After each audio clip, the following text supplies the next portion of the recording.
我手上有2个耳机，苹果无线2代，可以无线充电那一种，一个真，一个假。在没有揭晓真假答案之前呢，我先把我的纪念手环给拆了，有点碍事。好，接下来我们来看一下，一个国产的耳机呢，是一位粉丝发过来维修的，告诉他是国产的之后呢，他就放弃维修了，耳机也不要了。他的耳机来源是从一位朋友香港那里代购的，花了将近1000块钱，所以他被坑的比较狠。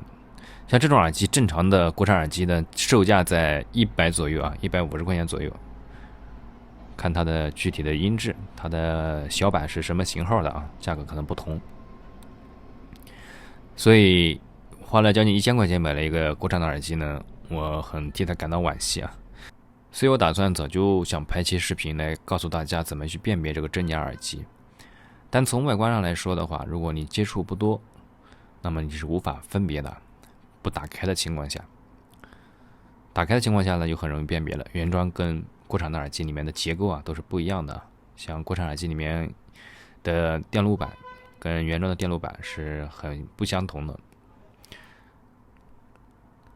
那么这个耳机呢，它是国产的啊，不知道你有没有猜对啊？所以我们拿个撬棒把它给撬开，看一下里面的电路板是什么样子的。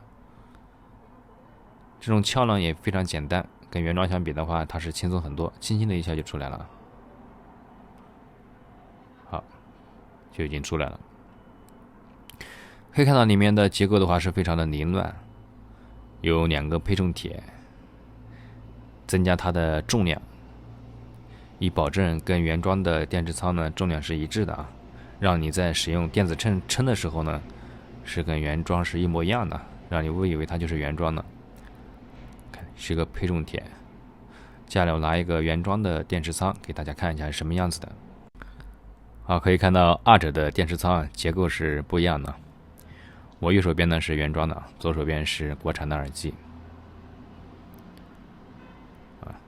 再装回去。好，接下来呢，我教大家一个鉴别的方法，非常简单。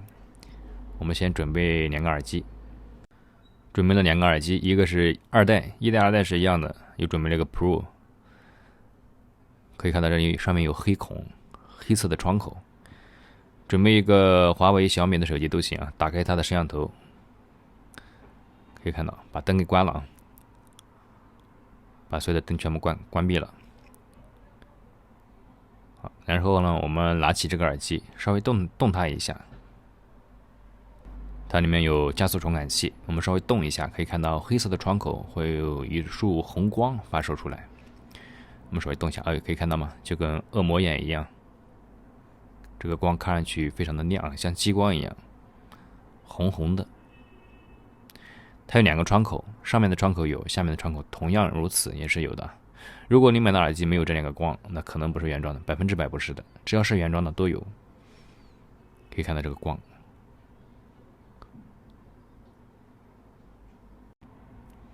如果这个光灭了，稍微动一下耳机就可以了。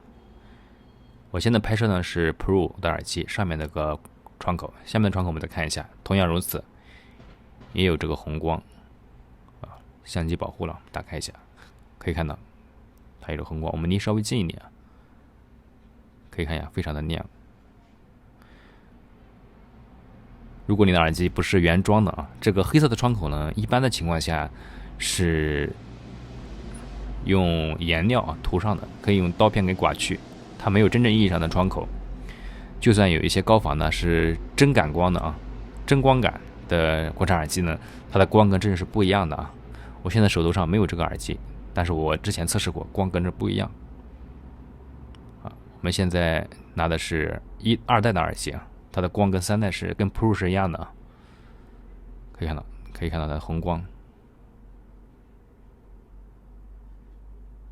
这个测试呢非常简单，所有的家里面呢都有这个条件，只要有一个华为、小米的手机就行，苹果手机拍不出来。可以看到红红的光，上下的窗口都有。好的，我们测试就完成了啊。这个测试非常的简单，1秒辨别你的耳机是否真假。好，感谢您收看本期的视频，下次节目我们再见，拜拜。